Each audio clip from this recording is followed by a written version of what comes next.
Hello and welcome to our channel, where we delve into the fascinating world of construction contracts and the complexities of the FIDIC Yellow Book. If you're a professional in the construction industry, a student of contract law, or simply someone intrigued by the intricacies of contractual agreements, you've come to the right place. In today's episode, we're going to unravel the mysteries of Clause 15.3. a key provision in the FIDIC Yellow Book that addresses valuation at the date of contract termination. This clause, while seemingly straightforward, is a crucial element in ensuring fairness and transparency in contract management, especially when a project doesn't go as planned. Whether you're looking to deepen your understanding of FIDIC clauses or seeking practical insights into contract management, our exploration today promises to be both informative and enlightening. So, sit back, grab your notepad, and let's embark on this educational journey together. And remember, if you find this content helpful, please consider subscribing and liking the video, as your support is what enables us to continue providing valuable insights in the world of construction contracts. Let's dive into the complexities and applications of Clause 15.3 and discover how it shapes the landscape of contract termination and valuation. Welcome to a world where every clause tells a story. First up, let's get a broad view of what Clause 15.3 is all about. This clause becomes particularly significant when an employer issues a termination notice under subclause 15.2. It's like the rulebook for valuing the work, goods, and documents provided by the contractor right up until the contract is terminated. Think of it as a financial safety net, ensuring that even if things don't go as planned, there's a fair and systematic way to calculate the value of what's been done. Now, let's break down the key components of Clause 15.3. Triggering event. The activation of this clause is directly linked to a termination notice under subclause 15.2. This is like the starting gun in a race, signaling that it's time to kick Clause 15.3 into action. Role of the engineer. Here's where the engineer steps into the spotlight. Their role is to agree or determine the value of the works, goods, and contractor's documents.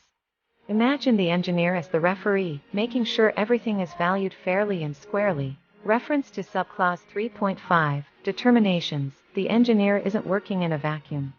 They must adhere to the procedures outlined in subclause 3.5.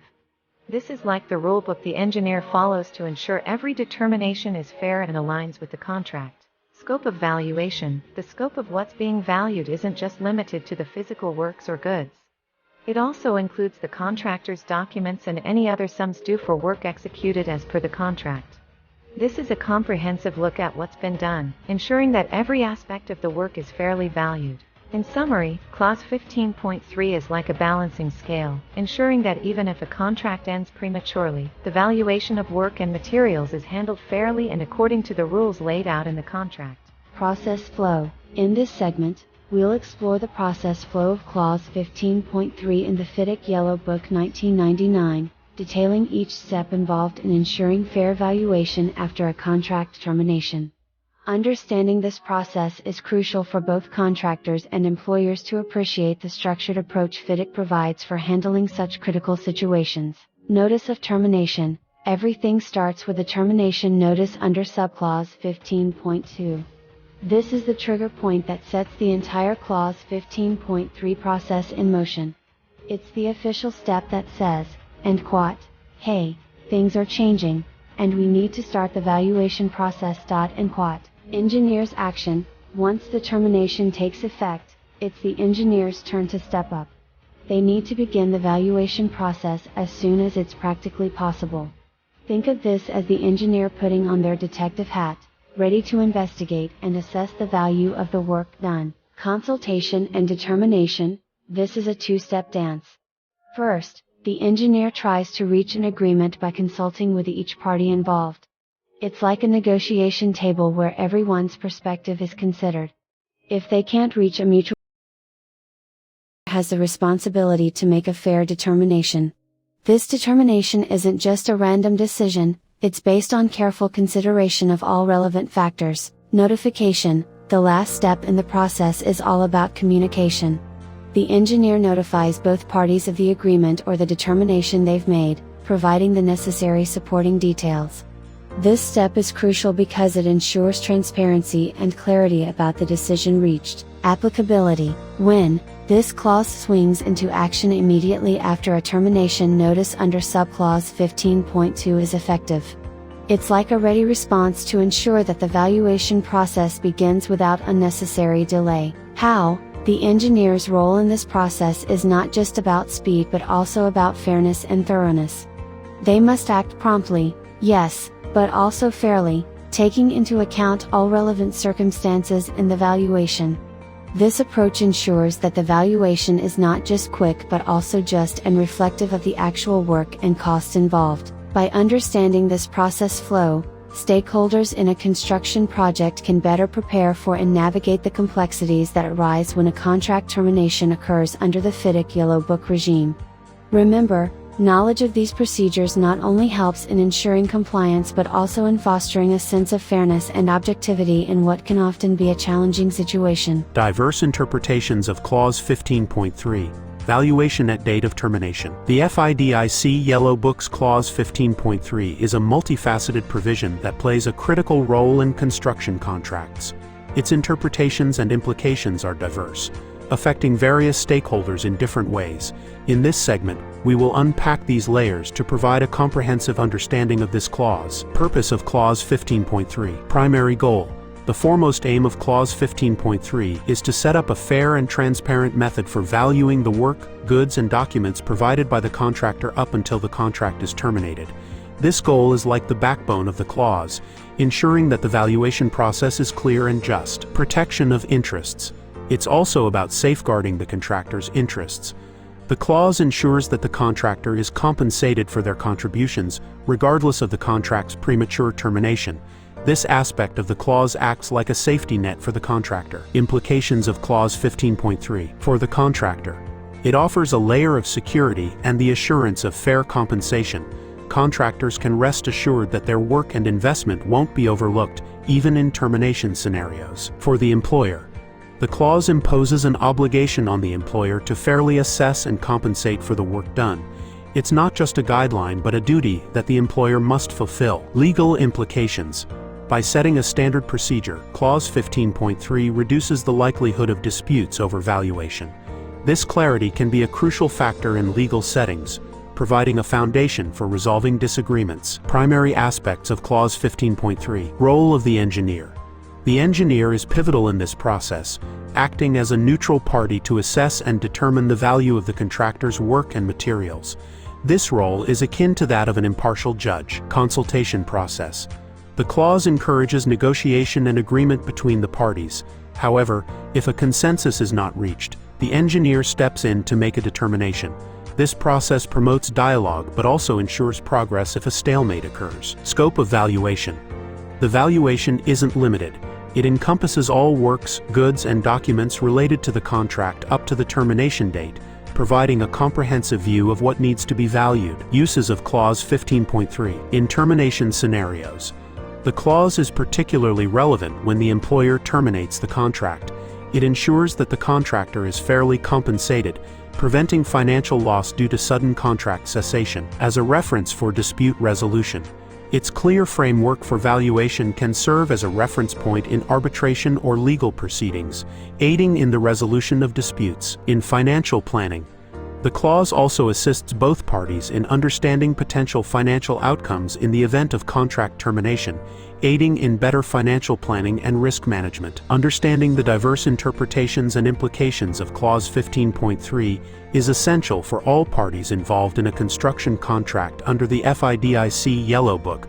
This knowledge not only prepares them for various scenarios, but also helps in creating a harmonious and fair contracting environment. Navigating the interplay of Clause 15.3 with key FIDIC clauses. A comprehensive guide. The FIDIC Yellow Book's Clause 15.3 doesn't operate in isolation. Its effective implementation is intricately linked with several other clauses within the contract. Understanding this interplay is crucial for a comprehensive grasp of contract management under FIDIC. Let's explore how Clause 15.3 interacts with key FIDIC clauses. Interaction with Subclause 15.2, Termination by employer. Phrasing. Clause 15.3 springs into action following a termination notice under Subclause 15.2, setting the stage for a fair valuation of the contractor's contributions. Explanation: when the employer exercises their right to terminate the contract under Subclause 15.2, Clause 15.3 becomes operational. It provides the framework for assessing and valuing the work completed by the contractor up to that point. This ensures that the contractor is fairly compensated for their efforts, regardless of the contract's termination. Interaction with Subclause 3.5 determinations. Phrasing: in the realm of Clause 15.3, the engineer's role in valuation is guided by the principles outlined in Subclause 3.5, ensuring a balanced and reasoned approach. Explanation: the valuation process under Clause 15.3 must align with the guidelines in Subclause 3.5. This means the engineer must consult both parties and strive for an agreement. If consensus is unattainable, the engineer must make a fair determination, taking into account the contract's stipulations and relevant circumstances. Interaction with Clause 20, claims, disputes, and arbitration. Phrasing: the determinations made under Clause 15.3 can be a subject of revision under Clause 20, providing a pathway for dispute resolution. Explanation: valuations or determinations under Clause 15.3 are subject to the dispute resolution processes described in Clause 20.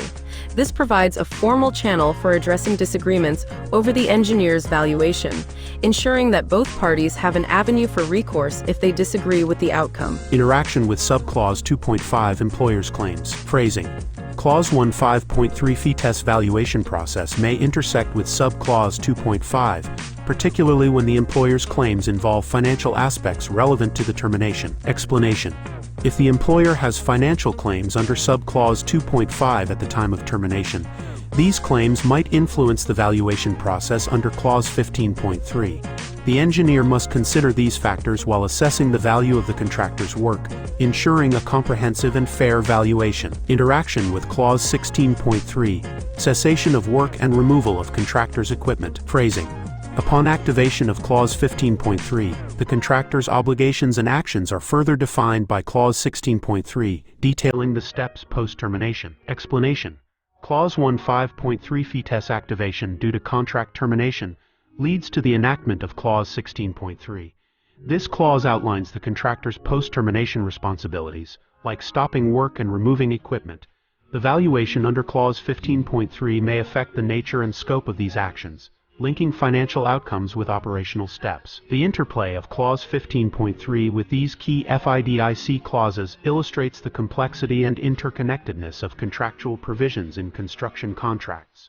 Each clause influences and is influenced by others, creating a web of relations that parties must navigate carefully for effective contract management. Understanding these relationships is not just about legal compliance, but also about strategic management of contract termination and its consequences. Main points to keep in mind when employing Clause 15.3. Valuation at date of termination. Clause 15.3 in the FIDIC Yellow Book is a critical component for fair valuation at the termination of a contract. Here are the main points to consider when employing this clause. Triggering event. It's vital to understand that Clause 15.3 becomes relevant following a termination notice under Subclause 15.2, termination by employer. Recognizing when this clause kicks in is essential for timely and appropriate actions. Role of the engineer. The engineer is central to the valuation process. They must impartially determine the value of the works, goods, and contractor's documents, adhering to the guidelines established in Subclause 3.5 determinations. Consultation and agreement. The engineer should initially consult both parties to attempt reaching an agreement. This step underscores the significance of negotiation and cooperation in the valuation procedure. Scope of valuation. It's crucial to be aware that the valuation comprehensively includes all works, goods, and documents associated with the contract up to the date of termination. This ensures a full consideration of the contractor's contributions. Timeliness. The engineer is obligated to conduct the valuation as soon as practicable, following the termination. Prompt action is crucial for resolving the valuation efficiently and effectively. Notification and documentation. Transparency is key. The engineer must inform both parties of the valuation outcome, along with supporting details. This clarity is vital for maintaining trust and understanding in the valuation process. Potential for dispute resolution. Be cognizant that the outcomes under Clause 15.3 might be revisited under Clause 20, Claims, Disputes, and Arbitration. This offers a formal path for resolving any disagreements stemming from the valuation. Impact on subsequent clauses. The valuation outcomes can influence other contractual aspects, such as those defined in Clause 16.3, cessation of work and removal of contractor's equipment. Understanding these ripple effects is crucial for comprehensive contract management. Legal and financial implications. The valuation has significant legal and financial consequences. It affects the final settlement between the employer and the contractor to major disputes or financial losses. Fairness and equity. Lastly, fairness and equity should be at the heart of employing Clause 15.3. The clause is intended to protect both parties' interests in a balanced manner, ensuring a fair and equitable approach to contract termination. These points are pivotal for anyone involved in employing Clause 15.3. They ensure that the clause is applied effectively, safeguarding the interests of all parties involved and maintaining the integrity of the contractual relationship. Navigating the Clause 15.3 valuation process, a step-by-step guide. Start of the process. Our journey begins with the triggering event, a termination notice issued under Subclause 15.2. This is the starting line for the entire Clause 15.3 process. Engineer's role kickstarts. Immediately after the termination notice, the engineer's role becomes active. They are the key player in starting the valuation process. Think of this step as setting the stage for the upcoming financial assessment. Consultation with parties. Next, the engineer enters into a consultation phase with the involved parties. This should occur as soon as practicable after the termination notice. It's a crucial step where dialogue and negotiation are encouraged to reach a common ground. Decision point, agreement reached. Now, we reach a critical juncture. Is there an agreement on the valuation between the parties? This decision point leads us down one of two paths. Yes path. If there's an agreement, the engineer endorses this agreed value. This path represents a smoother, consensus-driven route. No path. If no agreement is reached, the engineer must independently determine the value. This path highlights the engineer's critical role in impartially deciding the valuation. Notification to parties. Regardless of which path was taken, the next step is notifying both parties of the valuation decision. This notification is done promptly to ensure transparency and clarity in the process. Conclusion of the valuation process. Finally, we reach the end of the Clause 15.3 process. The valuation has been decided, agreed upon, or determined, and communicated to all parties, marking the closure of this financial chapter. Understanding this flowchart gives us a clear picture of how Clause 15.3 operates in the event of a contract termination under the FIDIC framework. It's a structured, step-by-step process ensuring fairness, transparency, and efficiency in valuing the contractor's contributions. Flowchart 2 with durations. Application of Clause 15.3 and its relationship to other clauses. In this segment, we'll further dissect the application of Clause 15.3, specifically focusing on its duration and interplay with other pivotal clauses in the FIDIC Yellow Book. This will give you a comprehensive view of how Clause 15.3 is not just a standalone clause but part of a larger contractual ecosystem. Start of the application. Our exploration begins with the initial application of Clause 15.3. This is the point where we set our focus on the clause's activation and its procedural journey. Notice of termination.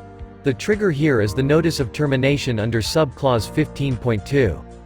This action takes immediate effect and is the catalyst for the subsequent steps. It's like the domino that sets everything in motion. Engineer's valuation role. In response to the termination notice, the engineer's role in valuation starts immediately. This quick response is crucial for maintaining the momentum in the valuation process.